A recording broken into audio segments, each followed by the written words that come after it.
Now the country that comes in at number 10 is Czechia. Czechia, aka Czech Republic, this country is located in Central Europe, and Czechia has recently fallen a few spots in terms of its safety. But over the last decade, the country has shown a lot of improvement in several areas, including political stability and personal security, as well as international relations. Hundreds of thousands of people visit Czechia from the UK as well as other places each and every year, and most of those visits were trouble-free. The FCO states that even though there is no recent history of threats of terror in the country, attacks can't be ruled out 100% though. The country at number 9 is Japan. Japan has quite a bit of disparities when it comes to safety. Japan also has a single natural hazard score of 10, and that's actually the maximum level of risk within the Inform Index. And this is a way really to understand and measure the risk of humanitarian crises. However, the country does have the 10th highest coping capacity of all recorded countries.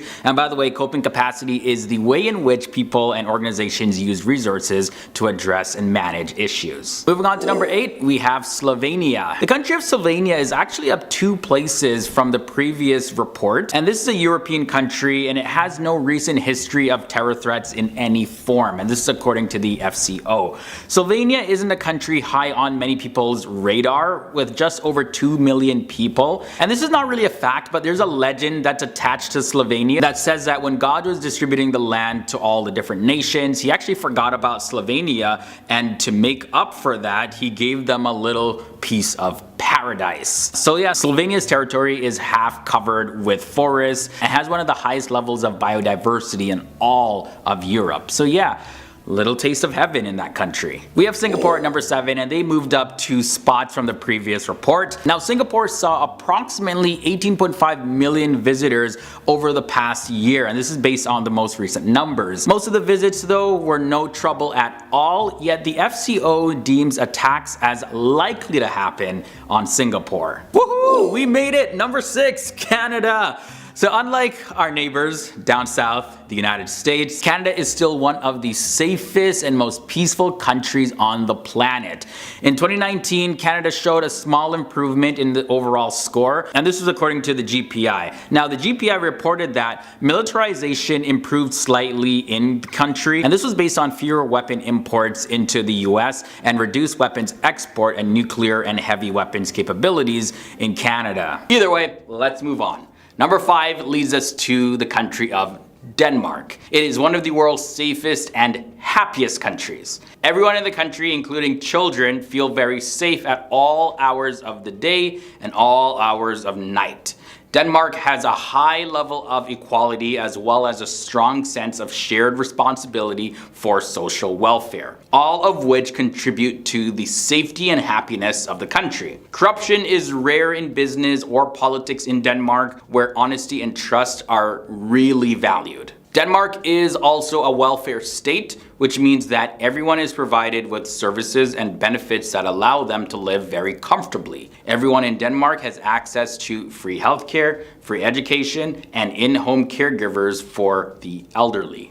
Coming in at number 4, we have Austria. The score of Austria increased by 0.011 points from 2020's score, but it remained in the 4th position. But unfortunately for Austria, they experienced a decrease in the risk of violent protests following the election of Sebastian Kurz's People Party in October of 2017. And as a result of the country's political insecurity, social unrest has grown. Other than that, Austria is a fairly safe nation to visit. Serious crimes are not frequent. However, individuals should look out for pickpocketers and handbag thieves. So keep your personal belongings really close. Number 3 leads us to the country of Portugal. Portugal is in the 3rd position among the world's peaceful and safest countries. In 2014, Portugal was ranked 18th, but it is now ranked 3rd. Unlike Iceland and New Zealand, Portugal has armed police. However, it appears that the increased police presence has resulted in a lower crime rate in the country. Portugal's economy has recovered in the last 6 years, with unemployment falling from more than 17% to now around 7%. Portugal was the best country for retirement in the year 2020, according to the annual Global Retiring Index, and that was owing to its high level of safety. Number 2 leads us to New Zealand. This country has an extremely low rate of crime and particularly a low rate of violent crimes. New Zealand has no dangerous creatures in contrast to its southern neighbor, Australia, which is definitely known for having some dangerous species of all types of creatures. Either way, the attack on 2 mosques in Christchurch on March 15th, 2019 resulted in a slight drop in New Zealand's score from the previous year. And New Zealanders, though, they are generally very liberal and there are laws in place to protect people's freedom of expression. Police officers in New Zealand do not carry personal firearms as well. The country coming in at the number 1 spot is Iceland, and it has held this position for the past 13 years in a row. With a population of only 346,000 people, Iceland is a Nordic country, and the standards of living, its small population and high level of trust and lack of conflict between social and economic classes is the reason for the extremely low crime rates. The country does not have a military, and the police in the country normally don't carry any guns. Iceland also has equality legislation in place, such as religious freedoms, legal same-sex marriages, and adoption, as well as equal pay for men and women. The country at number 10 is Belgium. Let's take a look to see what Belgium has to offer. Why is it such a peaceful country? Well, judging by the Global Peace Index, the country of Belgium is one of the best places to live in all of Europe, as well as on the planet in general. It's located in the heart of Europe, and it's a very beautiful country. And it's home to some very special places like Brussels. And of course, that's the capital of Belgium. It's also home to the European Union as well as NATO. And now Belgium, it has a lot of medieval cities, beautiful town halls, majestic castles, and it's just a captivating, naturally beautiful place to be in. Really contributes to the peaceful vibe of the country. Of course, we have to mention Sweden. They come in at number 9. So Sweden, of course, is located in the far north of Europe, and Sweden is one of the most beautiful Scandinavian countries on the planet. The country has very low levels of robbery. Only 9,000 of them happen per year. Compared to the United States, that number is at 350,000 plus. There's also very high standard of living as well as generous parenting leave for moms and dads. About 15 months they can take off. Plus they have a great welfare system, and of course that justifies why it's ranked so high as one of the peaceful countries in the world. Canada is up next at number 8. So Canada has one of the best standards of living in the entire world. Now, if you've ever been to places like Toronto, even to Niagara Falls, you'll see why Canada is so awesome. It's clean, it's very diverse, there's a lot of gorgeous people that live in Canada. You know? So with the peaceful country that Canada is, you'll also find beautiful landscapes that make it a great place to live, as well as for photography and people that just love exploring nature. People are also very polite in Canada. Like, they will literally apologize to you if you accidentally walk into them and bump them on the street. That's a true fact. Moving on now to number 7, we have Finland. Finland is considered one of the most peaceful countries and most livable countries on the planet. It has one of the best education systems in the world, and our children are given a lot of recesses. And I guess because of that, that's why they have very low rates of ADHD. There's practically no corruption in the country, and you're not gonna find a lot of class distinction in the country as well. People are just sort of seen as equal.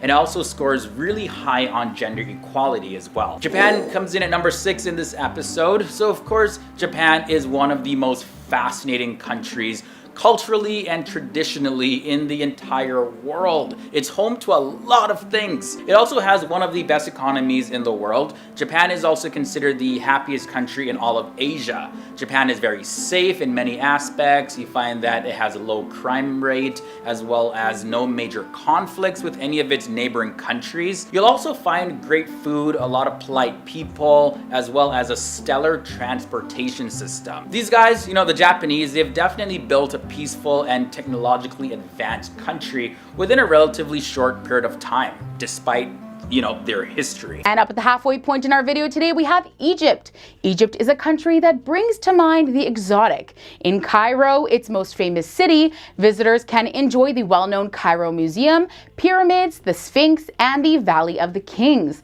Egypt is rich in history, and there's so much to see, including the Red Sea, the Nile River, destinations that boast beaches, desert adventures, temples and mosques, great restaurants, and many architectural delights. The general aura of history is rooted in the culture that pervades the entire country. Up next, we have Jordan. Also known as the Lawrence of Arabia, Jordan is a spectacle of a destination. Jordan is packed with grand structures and hints of old civilizations. The Dead Sea is a popular destination for many reasons, as it offers the lowest point below sea level on the planet, offering the chance to experience the therapeutic waters and air. Many tourists also visit Petra, a city that is said to be over 2,000 years old and built into the side of a mountain, listed as one of the newest 7 wonders of the world. Amman is also a popular city there to visit, with modern malls, hotels, and fine dining establishments. Up at number 3, we have Lebanon. The Lebanese Republic is actually supposed to be the smallest country in the entire continent of Asia. It has a wonderful coastline that you can never get tired of, and even boasts the popular city of Beirut. Lebanon is full of Stone Age settlements, Roman temples, and medieval forts. Popular destinations include Beirut National Museum, Baalbek, the Jeta Grotto, Byblos, Sidon Sea Castle, and of course you must also visit the Lebanese cedars and the many vineyards for some wine tasting while you are there. Up next, we have Turkey. Settled on the border of Asia and Europe, Turkey is an archive of Islamic Middle East impact and the influence of the Christian European West. Turkey at present represents a modern and westernized culture that exists along with its more exotic and esoteric side, hidden from the outside world. Explore the dual sides of the country with the natural panoramic landscape, historic places, fertile valleys, huge mountain ranges, rugged coastline, and quaint villages. The capital of Istanbul is the heart of the country, buzzing with cafes, bustling bazaars, the aroma of spices, enchanting belly dancers, nightclubs, hammams, and natural hot springs. And up at number 1, we have the United Arab Emirates. Once known for its fishing-based economy, today the UAE is much more than vast deserts and ancient forts. Immersed in its rich Emirati culture, the UAE is one of the most popular tourist destinations in the world, offering touches of modernity with its ever-expanding infrastructure. From its traditional souks to palm-shaped islands, glittering huge malls, luxurious hotels, grand architecture, luxury theme parks, and some of the largest sand dunes, the country offers you a complete package to relax, rejuvenate, and be adventurous all at the same time.